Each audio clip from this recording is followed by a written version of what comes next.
12 ಗಂಟೆ 1 ನಿಮಿಷ. ಈಗ 11:44 ಭಾರತೀಯ ಕಾಲಮಾನದ ಪ್ರಕಾರ. ಇನ್ನೇನೊಂದು 16ರಿಂದ 17 ನಿಮಿಷ ಬಾಕಿ ಇದೆ. ಎಲ್ಲಾ ಪ್ರಕ್ರಿಯೆಯನ್ನ ಪೂರ್ಣಗೊಳಿಸಿರುವಂತಹ ತಂತ್ರಜ್ಞರು. ಸ್ಪೇಸ್ ಎಕ್ಸ್ ಫಾಲ್ಕನ್ 9 ಉಡಾವಣೆಗೆ ಕ್ಷಣಗಣನೆ. ಈ ಪ್ರೀ ಲಾಂಚ್ ಪ್ರಕ್ರಿಯೆಗಳು ಏನೇನಿರುತ್ತೆ ಅದೆಲ್ಲವನ್ನು ಕೂಡ ಮಾಡಲಾಗ್ತಿದೆ. ಈ ಬಾರಿ ಯಾವುದೇ ಟೆಕ್ನಿಕಲ್ ಗ್ಲಿಚ್ ಬಾರದ ಹಾಗೆ ಈಗ ನೋಡ್ಕೊಳ್ಳಲಾಗ್ತಿದೆ. 8ನೇ ಬಾರಿ ಈಗ ಈ ಪ್ರಯತ್ನ ಪಡ್ತಾ ಇರುವಂತದ್ದು. ಬಹುತೇಕ ಈ ಬಾರಿ ಯಾವುದೇ ಅಡೆತಡೆಗಳಿಲ್ಲದೆ ತಯಾರಿಗಳಾಗಿದೆ. ಸ್ಪೇಸ್ ಎಕ್ಸ್ ಫಾಲ್ಕನ್ 9 ಉಡಾವಣೆಗೆ ಈಗ ಕ್ಷಣಗಣನೆ ಶುರುವಾಗಿದೆ. ಇನ್ನು 15 ನಿಮಿಷ, ಹಾರ್ಡ್ಲಿ 15 ನಿಮಿಷ ಬಾಕಿ ಇದೆ.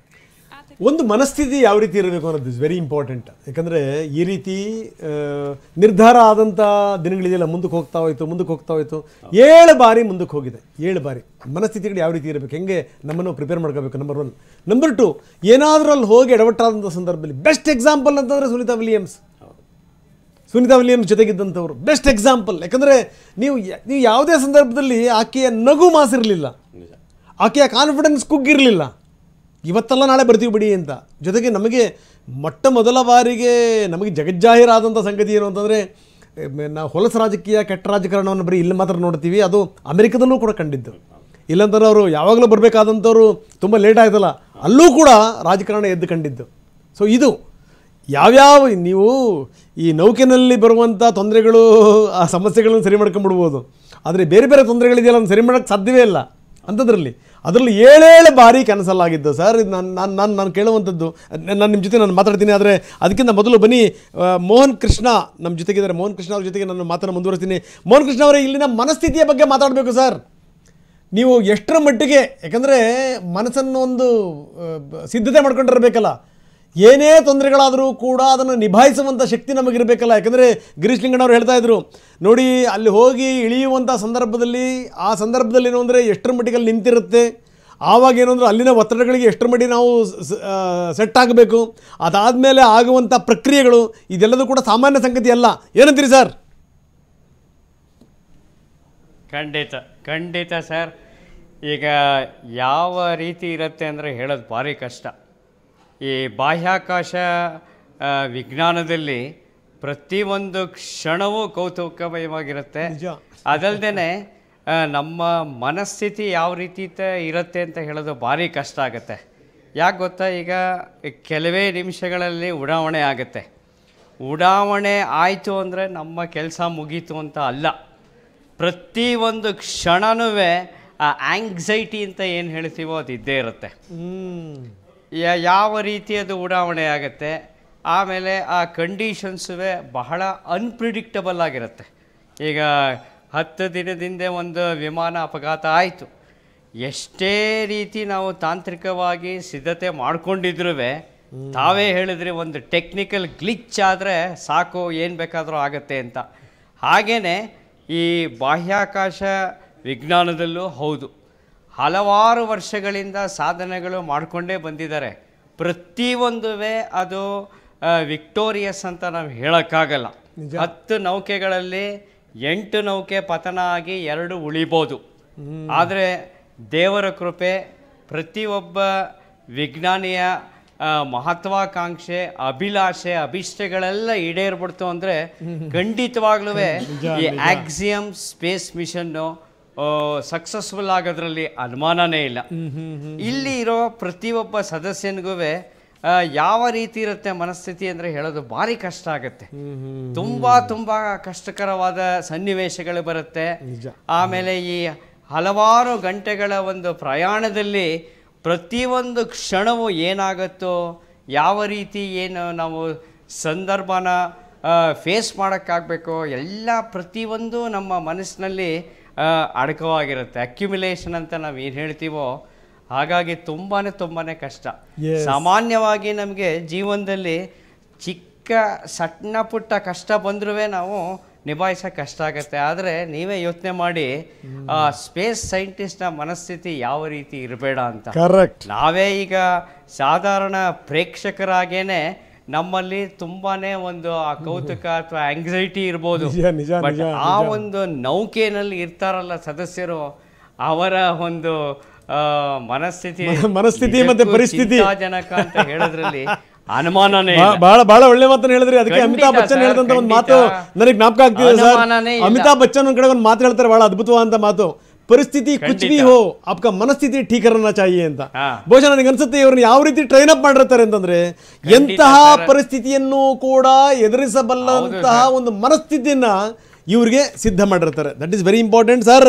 ಭಾಳ ಅದ್ಭುತವಾಗಿ ಮಾತಾಡ್ತಾ ಇದ್ದೀರಿ ತಾವು. ಹಾಗೇನೋ ಸಂಪರ್ಕದಲ್ಲಿರಿ. ಮತ್ತಷ್ಟು ನಾನು ಮಾತಾಡ್ತೀನಿ. ಗಿರೀಶ್ ಲಿಂಗಣ್ಣವರೇ, ಈಗ ಈ ಪ್ರಕ್ರಿಯೆ ಶುರುವಾಗಿದೆ. ಈಗ ಹೀಲಿಯಂ ಲೋಡಿಂಗ್ ಶುರುವಾಗಿದೆ. ಏನು ಅದರ ಏನಿದು? ಯೂಶಲಿ LOX ಆ್ಯಂಡ್ ಕೆರೋಸಿನ್ ಅಂತ ಎರಡು ಲೋಡ್ ಮಾಡ್ತಾರೆ. ಯೂಶಲಿ ಫಸ್ಟ್ ಸ್ಟೇಜ್ಗೆ ಅದನ್ನು ಲೋಡ್ ಮಾಡ್ತಾರೆ. ಅದು ಲೋಡ್ ಮಾಡಿ ವೆಟ್ ಟ್ರಯಲ್ ಅಂತ ಮಾಡ್ತಾರೆ. ಆ ವೆಟ್ ಟ್ರಯಲಲ್ಲಿ ಎಲ್ಲ ಚೆಕ್ ಮಾಡ್ತಾರೆ, ಏನು ಲೀಕೇಜಸ್ ಇಲ್ವಾ ಇದಿಲ್ವಾ ಅಂತ.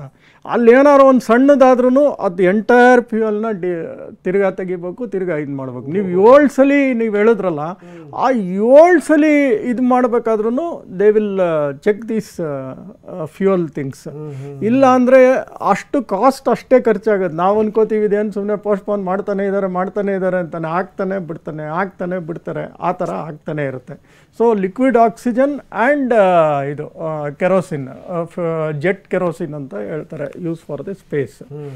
ನೆಕ್ಸ್ಟು ನೀವು ಇದನ್ನು ಲೋಡ್ ಆದಮೇಲೆ ದೆನ್ ಫೈರಿಂಗ್ ಸ್ಟಾರ್ಟ್ ಮಾಡ್ತಾರೆ. ದೆನ್ ಎವ್ರಿಥಿಂಗ್ ಇಸ್ ಓಕೆ, ಎಲ್ಲ ಸಿಸ್ಟಮ್ಸ್ ಓಕೆ ಅಂದಾಗ ಮಾತ್ರ ಫೈರಿಂಗ್ ಸ್ಟಾರ್ಟ್ ಮಾಡ್ತಾರೆ, ಇಗ್ನಿಷನ್ ಸ್ಟಾರ್ಟ್ ಮಾಡ್ತಾರೆ.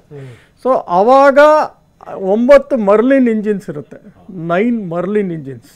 ಆ Merlin engines will take you to 2.5 to 2.5 kilometres ತನಕ ತೊಗೊಂಡೋಗುತ್ತೆ. ಅಲ್ಲಿ ತೊಗೊಂಡಾಗ ಆ ಫಸ್ಟ್ ಸ್ಟೇಜಿಂದ ಸೆಕೆಂಡ್ ಸ್ಟೇಜಿಗೆ ಸಪ್ರೇಟ್ ಆಗುತ್ತೆ. ಅದು ಮತ್ತೆ ಒಂದು ಟರ್ನ್ ಹೊಡೆದು ವಾಪಸ್ ಬರುತ್ತದು first stage. That is a reusable rocket. $2,500 per kg ಇದ್ದಿದ್ದು, $2,500 per kg ಇದ್ದಿದ್ದು $1,500 per kg ತೊಗೊಂಬಂದರು. Because it can be reused. ಅದು ವಾಪಸ್ ಬಂದು ನಿಗದಿತವಾದ ಪ್ರದೇಶಕ್ಕೆ ಬಂದು ಲಾಕ್ ಆಗುತ್ತೆ. ಅದು first stage of the rocket. That is what is called as the booster stage. ಆಮೇಲೆ ಸೆಕೆಂಡ್ ಸ್ಟೇಜ್ ಅದು ಒಂದು 7 ಮಿನಿಟ್ಸ್ ಅಷ್ಟು ದೂರ ಹೋಗಿ, ಅದು ಆ 7 ಮಿನಿಟ್ಸ್ 28,000 ಕಿಲೋಮೀಟರ್ ಸ್ಪೀಡಲ್ಲಿ ಇರುತ್ತದೆ.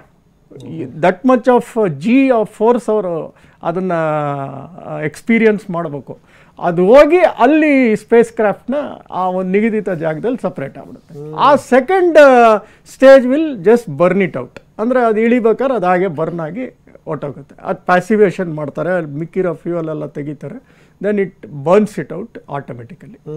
ಸರಿ, ಲಾಂಚ್ ಡೈರೆಕ್ಟ್ ಇರ್ತಾರಲ್ಲ, ಕೊನೆ 1 ನಿಮಿಷದಲ್ಲಿ ಗೋ ಆರ್ ನೋ ಗೋ ಅನ್ನೋದನ್ನ ಗ್ರೀನ್ ಸಿಗ್ನಲ್ ಬರೋದು, ಆ ಒಂದು ಸಮಯ ಎಷ್ಟು ಇದಾಗಿರುತ್ತೆ ಅಂತ. ಅದನ್ನು they can till the end of the they can take a decision. ಏನೋ ಒಂದು weather even 10 to 12% of variation in weather they will not take, they will abort the mission. ಈಗಲೂ 10% ಅಲ್ಲಿ ಡೌಟ್ ಬಂದರೂ ಅಬಾರ್ಟ್ ಮಾಡಿಬಿಡ್ತಾರೆ. Because this is a human mission. It is not a regular space ಕ್ರಾಫ್ಟ್ನ launch ಮಾಡೋ mission ಅಲ್ಲೇ ಅಲ್ಲ.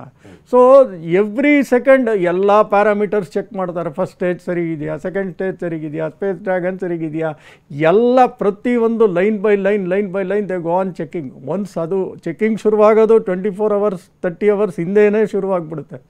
ಅಲ್ಲಿಂದ check ಮಾಡ್ಕೊಂಬರ್ತಾರೆ. ಕೊನೆ ತನಕ ಚೆಕ್ ಮಾಡಿ if everything is okay then they will tell go.